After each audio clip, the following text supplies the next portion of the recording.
Moikka Cosmo TV! Me ollaan täällä Suomen huippumallihaussa ohjelman vaatesovituksissa mukana ja meillä on 6 finalistia jäljellä tuolla sisällä sovittamassa vaatteita. Käydään jututtamassa tyttöjä ja mennään katsomaan, että minkälaisia asukokonaisuuksia siellä oikein syntyykään.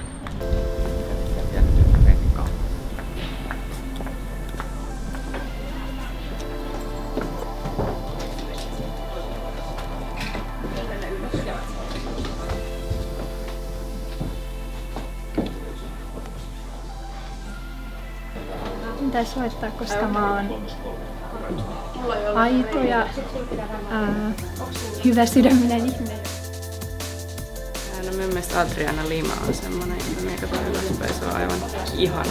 Tästä ehkä ihan saman näköinen.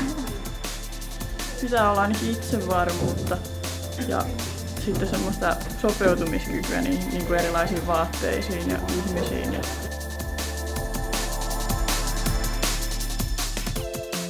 Rohkeus, semmoinen muuntautumiskykyisyys ja persoonallisuus. Mallin pitää olla itsevarma, silti samalla pitää olla aika nöyrä, että ei saa niinku nousta hattuun ja sitten just semmoinen heittäytymiskyky. Se on aika outoa, että vaikka on kilpailu, niin ei ole semmoista, mitä täällä on jotenkin joku yrittäisi myrkyttää toisen tai mitään se semmoista.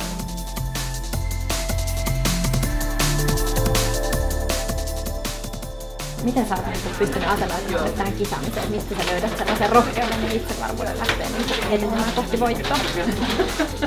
No, en mä sitä sinänsä mistään oikein ammenna. Niinku, mä oon vaan oma itseni, mä katson kuinka pitkään se riittää. Persoonallisuus ja monipuolisuus.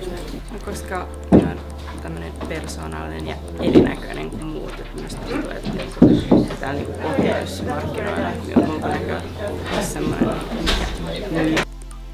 No kaikista parasta on varmaan se, jos olet kuvaukset ja niin tosi monesti voi käydä niin, että tulee semmoinen vähän epäselvä olo ja ei oikein tiedä miten meni, niin se on kyllä tosi kiva, jos tuntee, että opit on onnistunut ja että tuli hyvä kuva.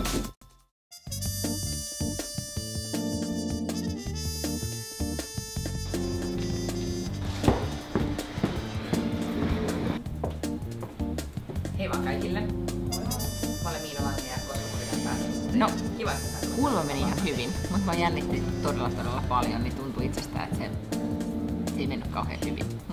Katsotaan. milloin tahansa voi tulla, kun täällä on Cosmo TV paikalle, niin voi tulla ryhmä ja alkaa kyselemään teiltä mitä tahansa.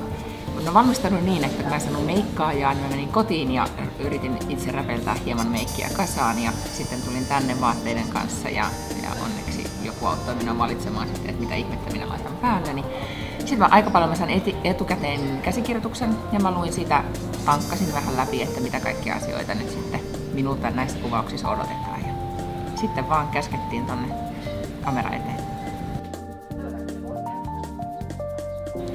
No itse asiassa mä oon opetellut sellaisen taktiikan, että mä hengittelen tosi syvään ja sitten mä ajattelen, että mä kuitenkin tiedän mitä mä oon tekemässä. Eli mä en hirveästi sitten enää murehdi sitä, että meneekö tää hyvin, vaan mä keskityn sitten siihen hetkeen, että mitä tapahtuu just seuraavaksi. Et nyt kun mä esimerkiksi kävelin tonne huoneeseen, niin mä mietin, että nyt mä tässä kävelen, otan yhden askeleen ja toisen askeleen ja sitten se tilanne vaan ikään kuin vie mukanaan, niin se rauhoittaa mua. Muistaa vaan hengittää.